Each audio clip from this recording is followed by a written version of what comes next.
सिलीगुड़ी शहर कितना सुरक्षित? सिलीगुड़ी में डकैती कांड के बाद कानून एवं व्यवस्था पर सवाल।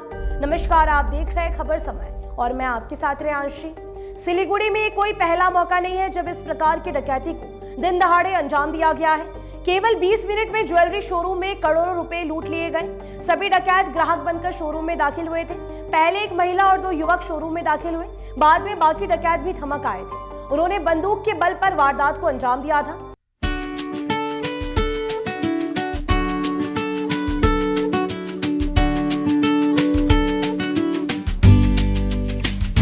वे संख्या में करीब 7-8 थे। उनमें से 2 लोगों की गिरफ्तारी भी हो चुकी है। उनके कब्जे से 3 बंदूक, 10 गोलियां, एक मोटरसाइकिल और लूट के कुछ अन्य सामान भी बरामद किए गए। उन्हें आपको बता दें कि कोर्ट में भी प्रस्तुत कर दिया गया। इससे पहले भी काफी सारे ज्वेलर्स की दुकान में कई सारे प्रतिष्ठानों में डकैतियां हुई है। इसीलिए पुलिस की कार्यशैली और सिलीगुड़ी में कानून व्यवस्था पर सवाल उठ रहे हैं। लोगों का मानना है कि सिलीगुड़ी में कानून एवं व्यवस्था की स्थिति में गिरावट आई है और यही कारण है कि बदमाशों का हौसला लगातार बढ़ता जा रहा है। भक्तिनगर थाना, प्रधान नगर थाना, माटीगाड़ा थाना और एनजीपी थाना की पुलिस के द्वारा आए दिन बदमाशों को पकड़ा जाता है। पहले पुलिस अपराध के सिलसिले में स्थानीय बदमाशों को पकड़ती थी। सिलीगुड़ी में कुछ समय पहले तक पकड़े जाने वाले बदमाश या तो सिलीगुड़ी के आसपास के होते थे या फिर इसी राज्य के निवासी, लेकिन अब तो शहर और राज्य से बाहर के बदमाश सिलीगुड़ी को टारगेट करने लगे हैं। जैसे ज्वेलरी शोरूम कांड में जिन 2 बदमाशों को पुलिस ने गिरफ्तार किया है, उनमें से एक बिहार का व्यक्ति और दूसरा राजस्थान का रहने वाला बताया जा रहा है। आखिर ये स्थिति कैसे उत्पन्न हुई, इस पर प्रशासनिक अधिकारियों को भी विचार करना चाहिए। ये चिंता का विषय है, ना कि घटना के मूल विषय को छोड़कर एक दूसरे पर आरोप प्रत्यारोप लगाने का।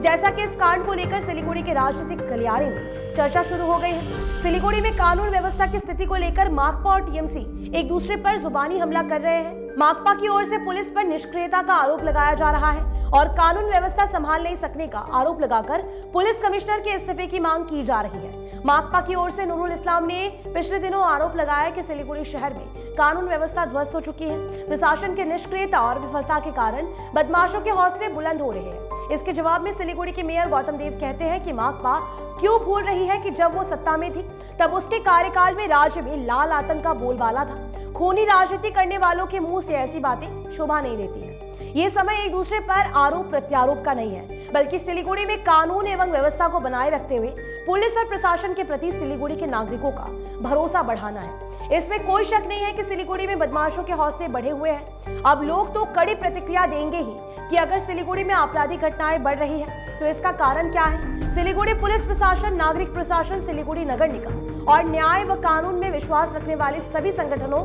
तथा मानव अधिकार के लिए सोचने वाले और चिंता करने का विषय भी ये जरूर से है। हालांकि ये टिप्पणी करना गलत है कि बदमाशों का पुलिस और कानून के प्रति कोई खौफ नहीं रहा, वरना क्या कारण था कि दिन दहाड़े दोपहर 2 बजे सिलीगुड़ी के वक्षस्थल हिलका रोड के एक ज्वेलरी शोरूम में इस तरह की बड़ी वारदात को अंजाम दिया गया।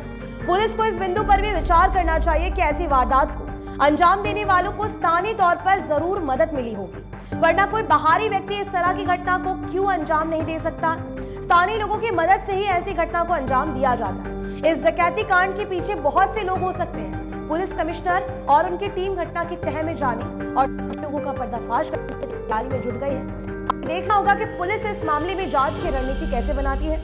हमारी पुलिस लगातार तत्पर है, मुस्तैद है और बहुत अच्छी तरीके से तहकीकात कर रही है। हमें भी उनका साथ देना चाहिए। इसके साथ ही यह भी देखना होगा कि सिलीगुड़ी में बिगड़ती कानून एवं व्यवस्था को ठीक करने के लिए प्रशासनिक तौर पर भी क्या और भी कदम उठाए जाते हैं। फिलहाल आपकी क्या राय है इस पूरे विषय को लेकर, हमें जरूर से बताइएगा। आपको बता दें कि आपके लिए खबर हमारे प्रतिनिधि सुरेंद्र श्रीवास्तव द्वारा लिखी गई है। और भी लेटेस्ट अपडेट्स पाने के लिए देखते रहिए खबर समय। हर समय खबर समय। धन्यवाद। Every drop of water counts. SBM Gold's water tank is the most sustainable and durable water storage solution available. Our hashtag Asli Commitment.